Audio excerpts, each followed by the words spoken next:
Welcome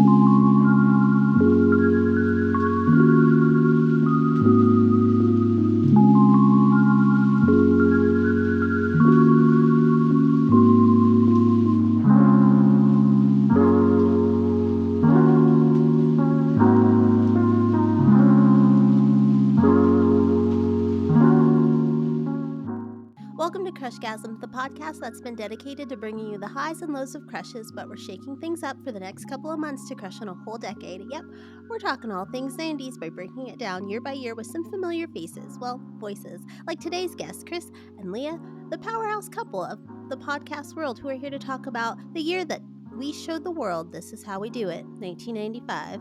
How are you guys doing? I got Montel Jordan stuck in my head now. I'll take that. Oh, one of the best songs of the 90s. Yeah, I was going to say a lot of these 90s songs get stuck in your head forever and ever and ever. So I think that's a good thing. Very much so. So before we start, where can we find you and your shows, Boozy Bracketology and Pub Trivia Experience online? So you can find us really any major podcast app that's out there. Pub Trivia Experience is exactly what it says. It's pretty much truth in advertising. It's a show where we literally, it's a show about, honestly, it's about emulating what you get when you go to a bar. So some fun trivia, some really good drinks, and just hanging out with friends and having a good time. And then Boozy Bracketology is an offshoot of that, where the same host, the same panelist, but it's all pop culture. We get together every month, we come up with a bracket for the month, and it's pop culture centric. Things like best alt rock song, best sports movie, best comic book movie. Hell, we did best breakfast cereal. And we put them in a bracket and we argue it out until we have a winner. And it's organized chaos, but it's a lot of fun. Anywhere you get podcasts, you can find us on, if you want to interact with us, find us on Facebook. It's probably the best spot. All right. Well, we're going to kick this off with what you two were doing in 1995. Had you two crossed paths yet? No, definitely not. 1995. So 1995 was the beginning of it was the end of my 5th grade year and the beginning of my 6th grade year. So I was 11 years old around that time. So I would say that my pop culture knowledge really started in 1995. Early 90s I'm a little familiar with, but that 95 to 99 range, that was like my peak pop culture obsession. Because that's kind of the age you start to like things for yourself, not just something an older sibling or cousin liked or your parents. It's like you start to form your own opinions, I feel, around that 5th grade age, 4th, 5th grade. Yeah, and my parents weren't monitoring what I was watching, so like we're listening to it. Was the 90s. Yeah, I was old enough that I could just kind of do my own thing. It was the 90s. We talk about that a lot on this Crushin on the 90s. Our parents just were not paying attention. I feel like my mom knows that I like the Backstreet Boys and apparently Hey Arnold, and that's all she remembers of my childhood. And Chris, what were you doing? So the 90s, I grew up loving sports. The 90s, 95 especially, was a tough year for me because that was the year I'm a Cubs fan, and my favorite ball player, Ryan Sandberg, had abruptly retired. That was the one year he didn't play at all with the Cubs. He came back the next year. So that was a little bit of a sad time for me. But no, honestly, I was 11, 12 years old at that point in time. So I was playing baseball on a regular basis. I wasn't really involved in pop culture. I went and saw movies, but it wasn't anything I was like deeply obsessed with. I was still playing baseball on a regular basis. Well, my late grandma would be a very big fan of yours because she was also a diehard Cubs fan. She actually said, I don't want to die until they win. So when they did win a couple years ago, everyone called and was like, is she still alive? And she did make it a couple more years. She didn't just drop it. Oh, thank God. That makes my heart so happy. She was really excited to have lived to see it. So that was cool. I actually want to take some of her ashes to Wrigley Field when I go to Chicago, hopefully in the spring. Fingers crossed. Don't tell them you're doing it. I'm not. I'm just going to be outside the gate. I mean, Grandma, I'm not going to buy a ticket or anything. I love you, but just going to just like while I'm watching. She left me 2 cat figurines. She didn't leave me a big inheritance. Cat within, so. That's funny. She just had a bunch of cat figurines, and we always joked, which one are we going to get when she goes? I got the bookends, so that's cool. So, before we get into the movies and TV and music of it all, I'd love to dive into two of kind of your favorite things of that year. We'll start with Leah, Hootie and the Blowfish. Interesting. Yes, 1995 was a great year for Hootie. And I would say that Hootie probably only has 5 songs that people know or that they've heard of. And then there's like maybe 3 of them that are heard on a fairly regular basis. And most of those came out in, well, they might have come out in 94, but they were really released as singles in like 1995. So it's a big year for Hootie and the Blowfish. But like every single song that's a single of theirs, it totally hits, it slaps, it just puts me in a great mood. It just like makes me feel warm and fuzzy on the inside. So Hootie is a big deal for me. I found that a 10, 11 years old loving Hootie, that's a pretty, like, I guess, adult contemporary band. Yeah, and I'll tell you that like my entry into Hootie came from an episode of Friends. So it's a whole episode where they actually go to Hootie and the Blowfish concert. And while they're there, you don't ever see the band, but they're playing Every Time I Look at You, I Go Blind. So you hear them playing it in the background while they're at the concert, but you don't actually see the concert at all. And I didn't know that that was like a cover song, apparently, that like they redid just for the Friends soundtrack, which was like a really funny fact that I found out. But yeah, so that episode aired in 1995, so it was like peak Hootie and the Blowfish time. But I also like at that time I was still being carted around by my mom and stuff like that, so I was listening to the adult contemporary stations in the car. So that was probably how I really got into that genre of music, I guess. Rocking around to like you're rocking out to Hootie, and then you over there, Chris, watching Mallrats again. Our parents not paying attention to what we were digesting and taking in, because I recently just watched that for the first time, and it is pretty wild. It is a wild film, but like Kendra, if you're talking about like something that encapsulates the 90s, this is an entire movie about being in a shopping mall. Yeah, And it made me nostalgic. It, like, right? Like the mall here, I don't know about where you are, but the mall here is dead. Oh, like, yeah. Half the stores are gone. Macy's and Dillard's are still there. JCPenney's somehow still hanging on that. But that movie just it does feel like a quintessential 90s film, because it's 2 guys talking about pop culture references and walking around a shopping mall. And you know what? I kind of want some chocolate covered pretzels right now. Well, not if he like then touches his butt, or wasn't that not his like thing? Those. So, yeah, that movie, the Ben Affleck part, actually had someone come on and talk about their lifelong crush was Ben Affleck, and she first saw him in Mallrats, and I was like, but she's like, don't worry, it's not where the crush developed. Yeah. It wasn't until Armageddon. Oh, Ben Affleck and Trish the Dish. Oh gosh. That I was like, my husband loves Kevin Smith, so I was like, and nobody saw this was an issue, this part of the movie, that she's doing a research paper and she's underage. Okay. Is she 14 years old, 15 years old, she says in that? It's not even a driver's license yet, but so with this show being about crushes, I can't ignore People's Sexiest Man and The Most Beautiful Person issue. And, in the 90s, there were some questionable ones, like Nick Nolte in 1992. But this year, we had Brad Pitt and Courtney Cox, which I think for the 90s, for mid-90s, makes all the sense in the world. And, I mean, we already mentioned Friends, and that came out the year before, so it was hot, hot, hot. But do you think Jennifer Aniston should have been the rep? Oh, that would have been really funny if it was Brad Pitt and Jennifer Aniston. It was probably before they actually got together. Yeah. Yeah, I'm actually shocked by that, because I feel like it's when they're talking about the girls from the show, it's always Jennifer Aniston. Yeah. Unless people are talking about like, oh, like the funny one or whatever, but the star of that is Jennifer Aniston. So I don't know if maybe at the time people were still developing, but I think that like season 2-ish of Friends, which is when 95 would have been, season 2, season 3, that's when people were copying her haircut and stuff. So yeah, I'm kind of shocked by that. And when you think of Brad Pitt's biggest roles, does like his movie Seven top your list? Because I think that's why he was on The Sexiest Man issue that year. It has to. It has to be towards the top of his list, right? I guess, but girls were not gonna go see Seven for the No. heartthrob. You didn't see Seven for Brad Pitt, but even today, there's 4 words I could say, and you know exactly what I'm talking about. Yep. What's in the box? I would think Dick in a Box. What's in the box? I've actually never seen Seven. My husband's never really seen upset. Seven? No, there's so many movies I've never seen. So, do you know what's in the box? No, Oh, Oh, okay. it's Then not you a don't need dick. to know. No. I don't know. It's a No. mystery to me.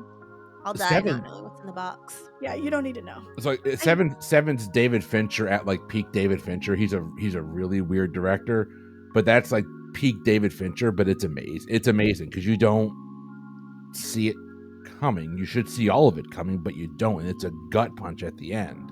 But it could have been too, like, maybe who was he dating at the time? Like, he could have been like, because I think he did do some like other movies in like 93, 94 leading up to 95. And maybe he was like dating someone famous. And so he was just in the media a lot too. Could have been that. But I also feel like that's around the time Brad Pitt was kind of trying to get away from the sex symbol life. Like he did Seven, he did 12 Monkeys. was 12 Monkeys the same year? Yeah, but then later he goes to It's like Meet around. Joe Black and Ocean's 11 and stuff like that. So. Well, yeah, but he also did like 7 years in Tibet. Like he's done. He loves dramatic work. Yeah. Was 12 Monkeys the same year, Kendra? I'd have to check on that. I believe so. I'm looking it up right now. 90. Oh my gosh, it was. Year before? Oh no, yeah. No, it's the same year. Oh my, 12 Monkeys. That movie is amazing as well. That's a hell of a year for Brad Pitt. I'd take my pants off for him. That's awesome. That's why he Okay. was people's sexiest man. I guess so. So we often hear that the only movies that make big money nowadays are like part of these big franchises, but I think we were falling prey to that back in the 90s because in 95 the #1 movie was Die Hard with a Vengeance. Do you think we're like ultimately just creatures of habit and just like to watch things that belong to franchises and bigger things? I don't necessarily think it's that. I think there's you're invested already in the characters. So like specifically with the Die Hard franchise. Which one was that? Was that the third one? Yeah, it's the one with Sam Allen. Okay. But like talk about the MCU, it's another chapter in a story. And so, you know, if you've read a book and you read chapter 1 and 2, you want to read chapter 3 if you're that invested. I think that's natural. I think we got away from it. I'm a movie snob, so I'm going to be snobby for a second. I apologize. But like it used to be in like the 60s, 70s, and even the 80s to an extent, like you have a hit movie and then you make a sequel and you make it for less money because it's not going to pull in as much.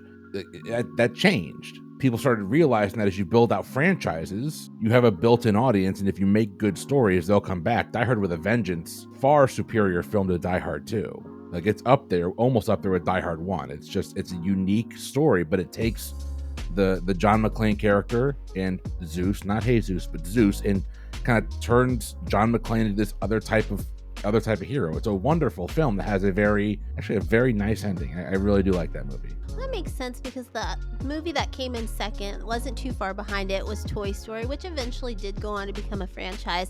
Do you remember thinking back in 95 that Toy Story's graphics could not be topped? Yes. Yeah, I think that was the buzz around it, was like, wow, this is something that has never been done before and it looks amazing. And it was just, I think the critics really like got on board with it, and so did the fans for the nostalgic purposes of, you know, all the toys and stuff. But it still looks great today though. I would say it doesn't look as good as like 3 or 4, but I don't think it looks as bad as like some TV shows from like 2005 look. Like I tried to watch House and it looks like it's from 1972 and I'm like, what happened? What happened to the color there? But speaking of amazing graphics, Hollywood decided to bank on the popularity of one of the best fighting games known to man, and that is Mortal Kombat. Were you an avid player who rushed out to see this movie on the big screen? So you all have talked about how your parents weren't really paying attention to what you did. I wasn't allowed to play Mortal Kombat. Ooh. No. We barely got my mom to let us play Street Fighter. It's not a bad thing or anything. Like I love my childhood. My parents were very involved.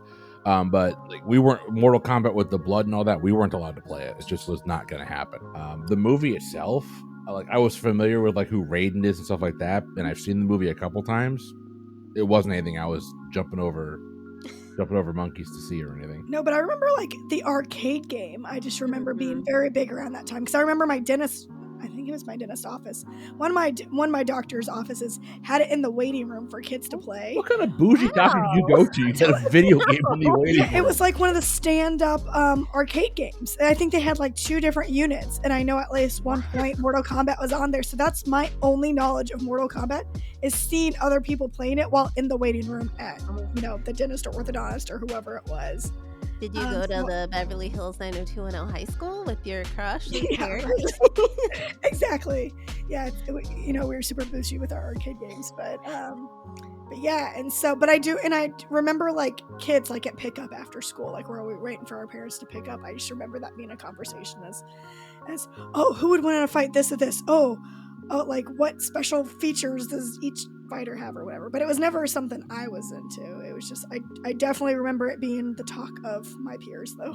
I mean, it doesn't hold up, graphic wise, but I think it's still a fun movie to watch if you have had a drink or herbal refreshment and you don't have anything to do the next day. I've done that. but I do think it's kind of interesting. Every former guest that I've had come back kind of gravitated towards the year that ties in with your original appearance, but that's you, Chris, because 95, yes. Biggest year for Christina Ricci, Casper Now and Then, and she's kind of had this resurgence with not only Yellow Jackets, but since we talked Wednesday. Yes. Why, or rather how, do you both think she's managed to make it through the perils of childhood stardom?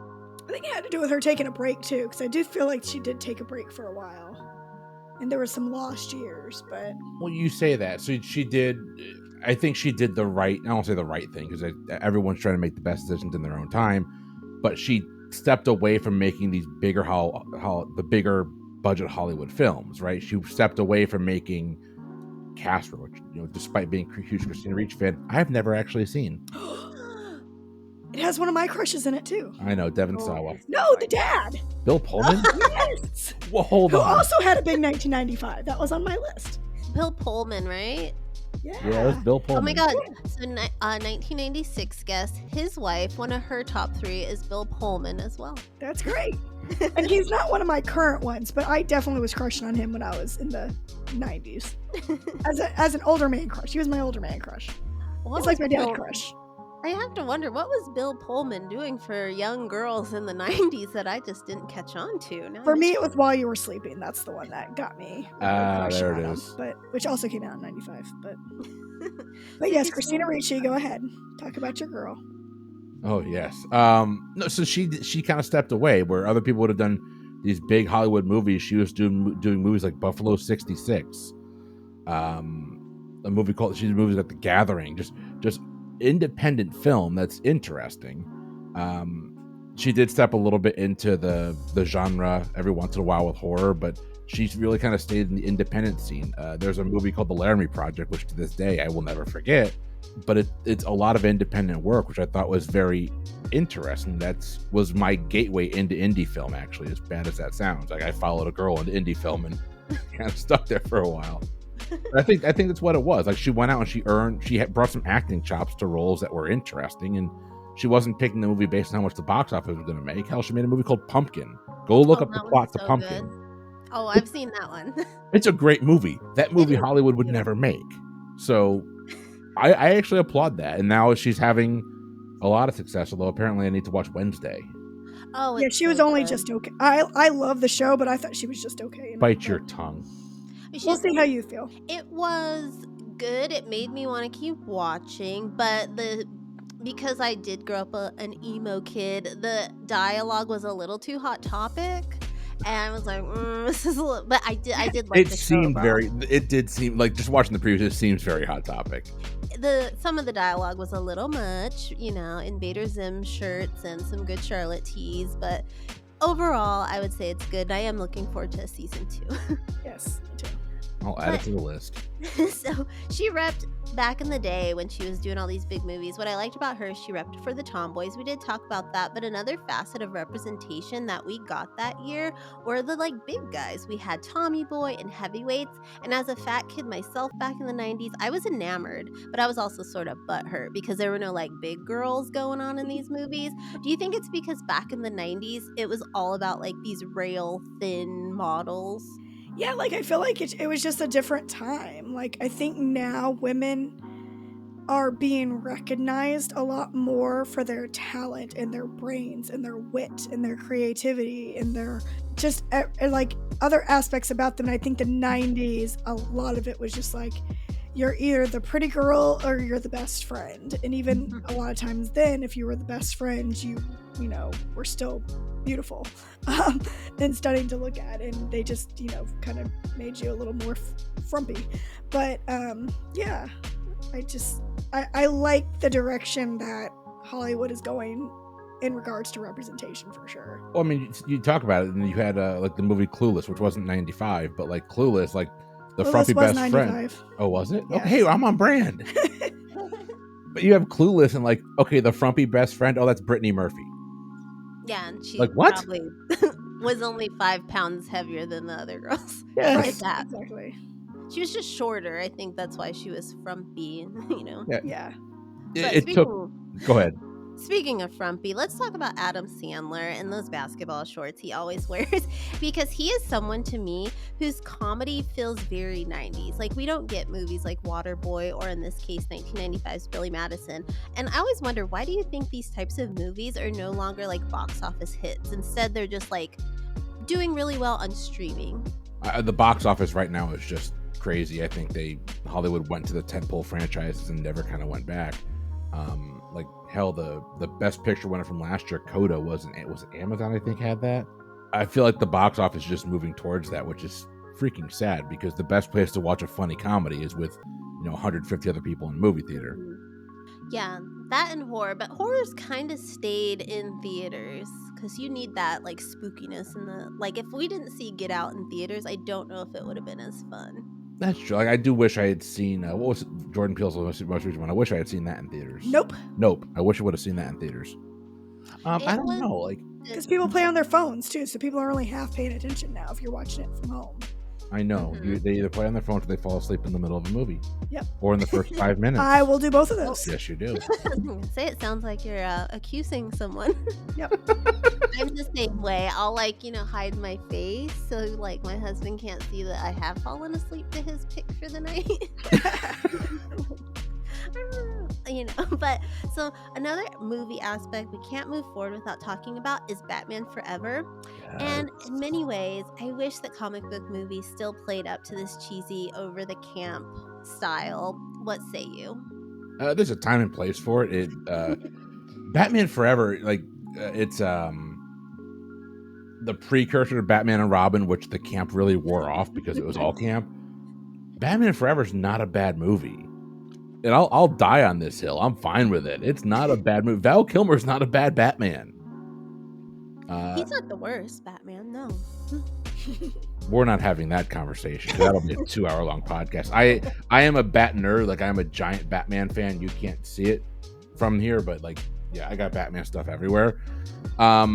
He wasn't the worst Batman. The thing that for that movie I didn't like actually was Tommy Lee Jones' Two-Face. I didn't like that portrayal of the character. But no, the camp was great. Jim Carrey did nothing but chew scenery for an hour and a half. And the Riddler is hilarious. It is so campy, but it's so much fun. Like, it reminded me for a little while of the fun of the Adam West Batman, the 66 Batman. You can have fun with these characters, and that's okay. But you kind of have that with the Lego Batman movie. Like, the Lego Batman movie embraced the camp. It was all camp. It was great. I unfortunately fell asleep during Lego Batman. Why are we friends? My apologies. I just wasn't the first Lego movie. That movie was so great, and then everything else I was like, it's fine. But you know what I do love about Batman Forever? It is the inescapable Seal song, Kiss from a Rose. But Did you ever actually know what the song was about or meant? Does anybody really know? I have not given I don't it any know. thought. Yeah, no. Well, he says, I compare you to a kiss from a rose on the gray. What does that even mean, Seal? On the gray. On the gray. Like, no idea. Who was he married to? Heidi Klum? Heidi Klum, yeah. See, nobody knows. Yeah. But I Well, think they what we divorced, did. so they're not together anymore. Oh yeah, they've separated, parted ways. Now she's like a worm. She was a worm last Halloween for her big. Oh, that's right. I did see those pictures. Yeah, she goes big for every Halloween, right? That's her thing. That's her. Yeah. There's one year she turned into Jessica Rabbit. What? Mm-hmm. Have you not seen that picture of her as Jessica Rabbit? I can look it up later. Oh my god, it's so cool.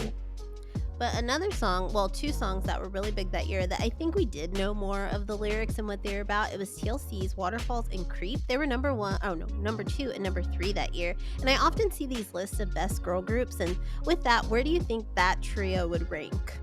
Oh my gosh, they've got to be with girl groups. Mm-hmm. I mean, definitely top 10, I think.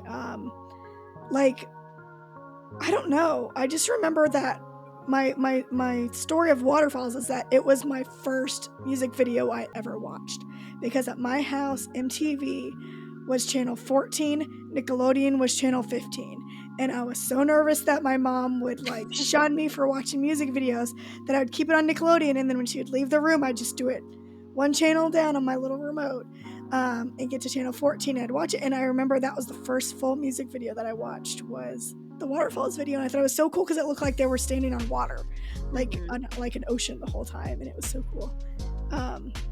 But yeah, those songs like really do stand the test of time, and they get covered a lot, and yeah, and I think that they're a staple for the time, but they're also ones that you could still listen to years later and not only feel nostalgic about, but you're still like, yeah, this is good stuff. Yeah, I agree with that. It doesn't feel too dated. Not like Rico Suave or something like that. We're like, okay, we gotta leave that back in the 90s. But so they held the spot number 2, number 3, and they were only outdone that year by Gangsta's Paradise by Coolio, R.I.P.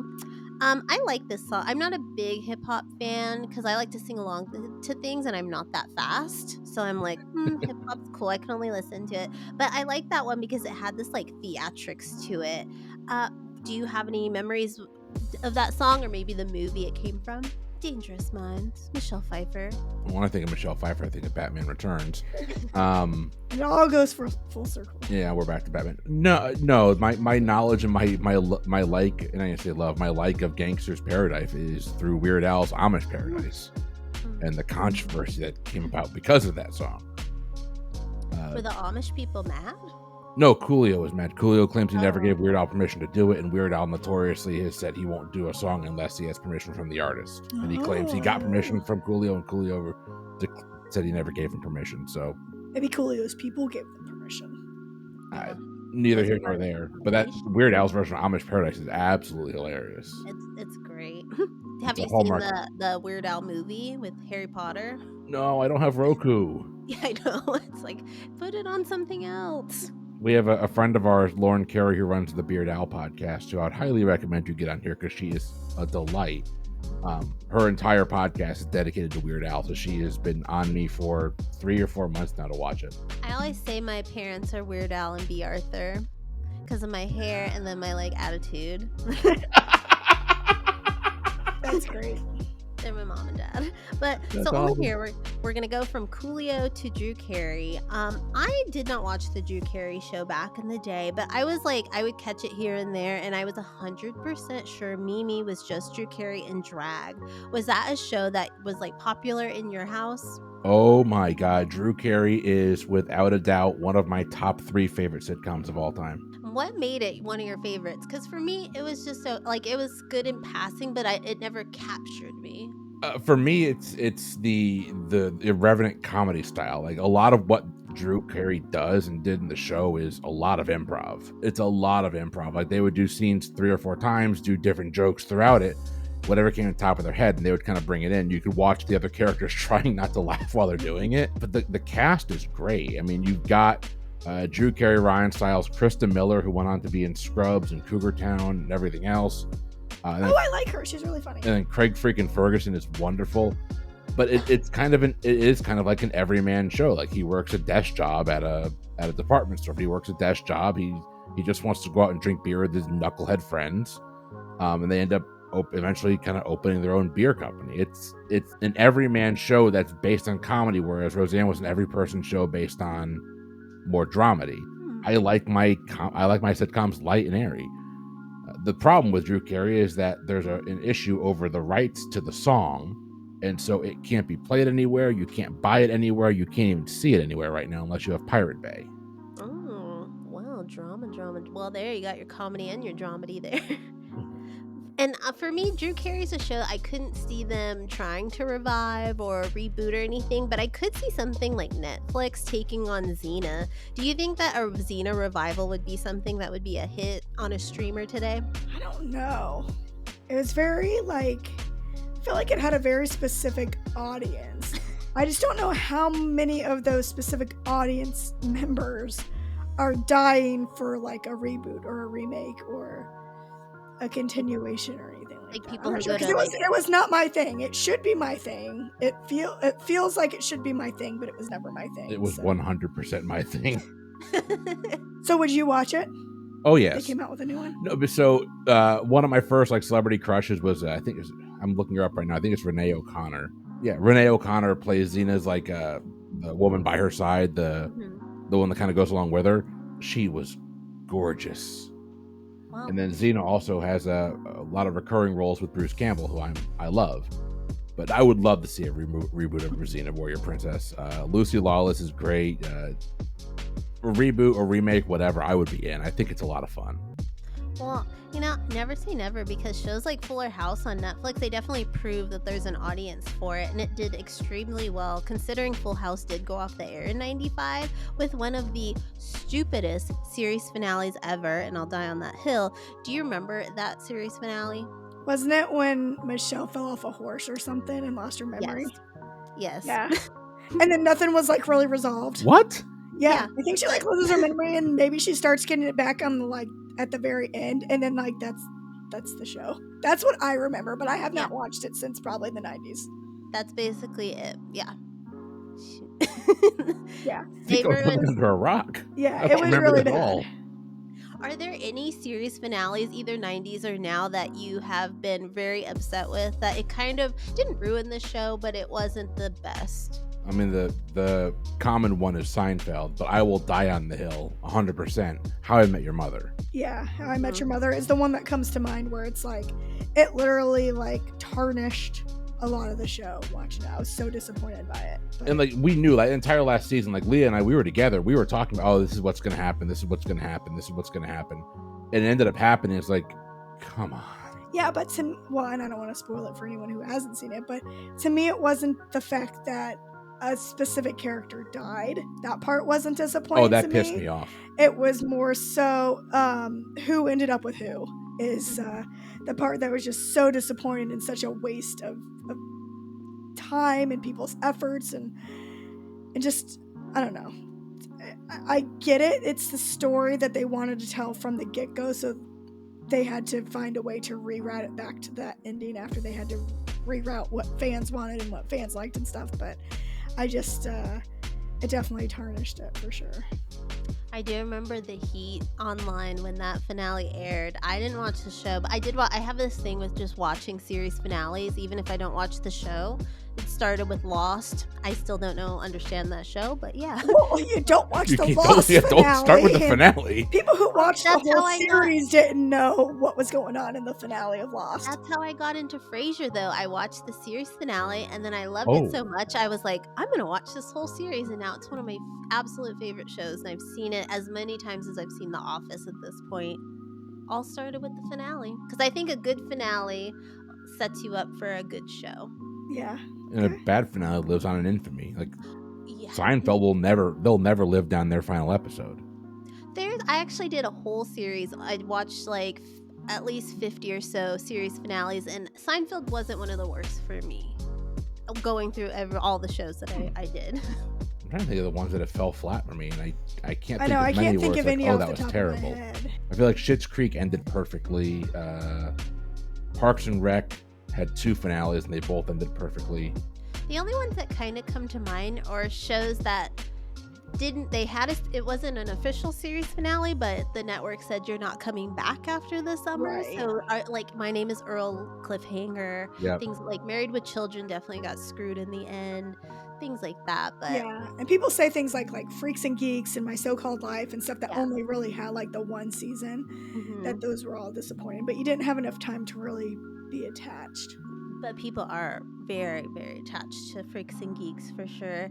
I said that was like the Spencer's Gifts version of Mickey Mouse Club, because the people that came from that, not the most attractive, but damn, they are successful. Yes, for sure. Well, we're going to do popcorn questions. So you're going to pick 3 numbers each. We'll just go back and forth, but you can both answer the question. So 1 through 50, whoever wants to go first. 22. Oh, this is a good one for a couple. Did you ever watch the Pam and Tommy tape back in the day? No, I did not. Not back in the day, but it did come up a couple times in college. I had roommates that were obsessed over it, and after seeing the tape, I can see why. But yeah. Isn't he quite large? Oh, yes. It's like an Evian bottle. Crazy. All right, next number. I'll go 23, Rhino's number. Do you think we have ever figured out what Hanson's mbop means? Have they never said what it means? I'm sure that they've been asked that before. I just think it probably means it's just fun words, fun sounds. Yeah, I'd Maybe be it doesn't willing have to a bet meaning. that's what it was. I'm willing to bet they just like, this harmony sounds good. Let's turn it into something. Everyone's like, oh yeah, that actually sounds really good. And it's catchy. It's I'll give it to them. It's catchy. I don't like Hanson, but it's catchy. Definitely catchy. Yes, I love that song. That's my secret karaoke weapon. No, but even lead singer of Pearl Jam. I can't think of his name right now. Eddie Vedder. Eddie Vedder. Eddie Vedder's famous for that. He'll just go ooh ah hey oh ah. He did that too. It just they were more popular with it. They were the Tiger Beat version of Pearl Tiger Jam. Beat version of Eddie Vedder, yes. All right, next number. 6. When it comes to TV dads, who do you think was the best in the 90s? And not Jack Geller from Friends. I've got mine if you want to. Yeah, you go ahead. Not. I guess technically he's a TV dad. Uncle Phil from Fresh Prince was amazing. His bond with Will Smith and his bond with his kids is amazing. There's an episode of Fresh Prince where Will's father comes back into his life for a day, and his father's a long haul trucker, and he's going to take Will across the country with him, and Will doesn't really know his dad that well, and he's looking forward to it. And then his dad just up and leaves Uncle Phil to talk to him. And that episode is heartbreaking. And James Avery, who was the voice of Shredder in the Ninja Turtles, is perfect for it. He's loving, he's firm, but he genuinely cares, and he'll bend over backwards for his kids in his shows. I don't like what a trend that kind of happened in the 90s and even into the early 2000s where the father is kind of a doofy character. He wasn't a doofy character. He was a strong male role model that his kids could look up to. Like Tim the Toolman Taylor was kind of not the anti, but it was the other way. Yeah. Uncle Phil, I love that character. I think he's phenomenal. Yeah, he's a top one for sure.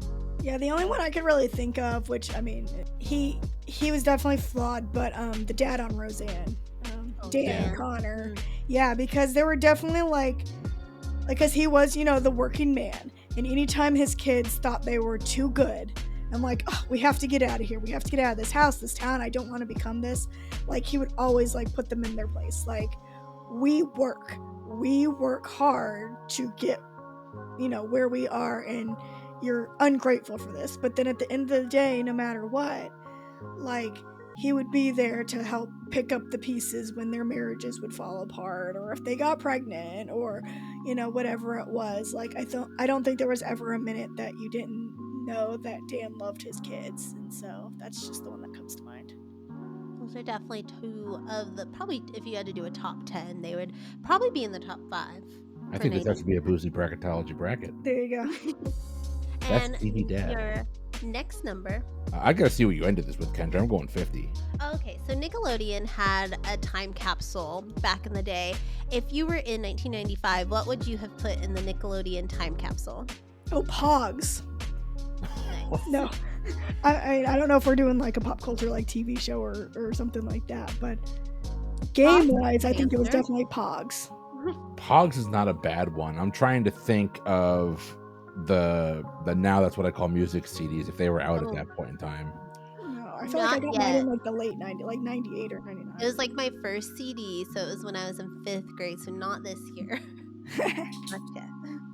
It might be really cool to throw a like an issue of what were the pop culture magazines back then? There were a few that aren't Tiger around Beat. anymore. Guide. We already talked We're about not that. doing Tiger Beat. Like Well, a it's something TV guide. I mean, Yeah. TV Guide. we have those. Oh, yeah, I'll throw an episode of TV Guide there. That's a good one, actually. Good pull. I love TV guides. I had all 6 covers the Backstreet Boys were on, and Nice. my mom let rats eat them in her freaking shed. And I was like, "Do you know how much how many grocery stores we had to go to for me to get all 5 individuals in the group?" I still have the group one because I did take that to college.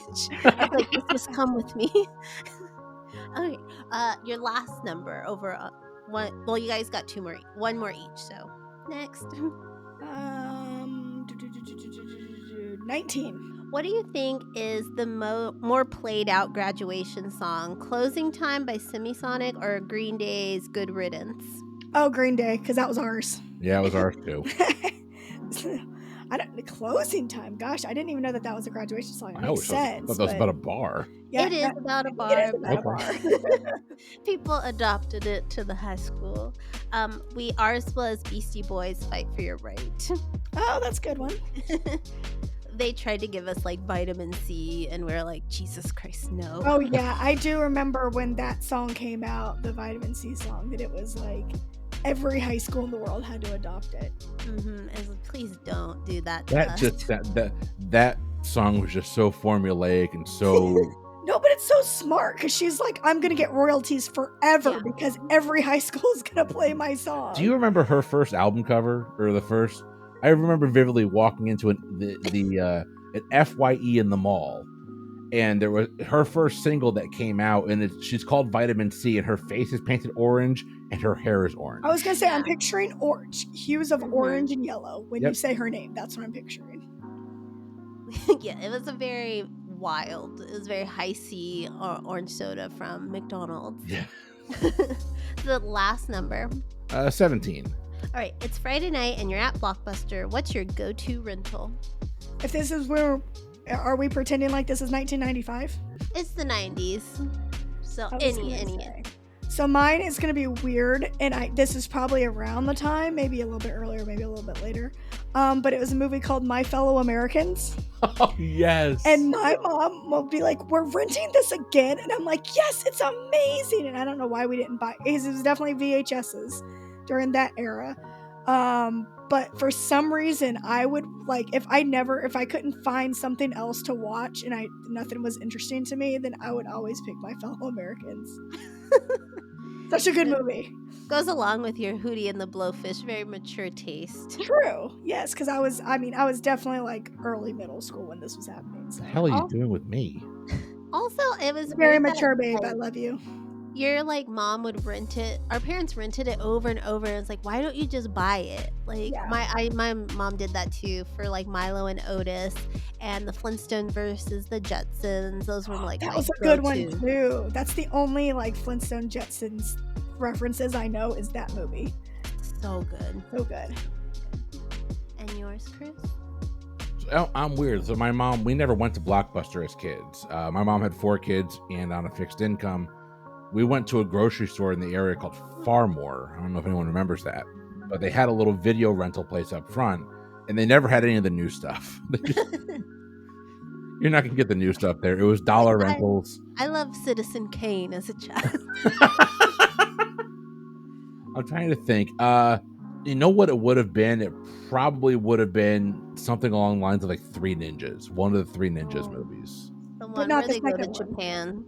Yeah, that one's not the good one. No, the third one's not the good one. Third one's fine. You learn about Native American culture. The third one where he fights Hulk Hogan, right? I don't know. Oh, the high noon at the amusement park. Yeah, that's the third one. No, the third one. I think that's the fourth one.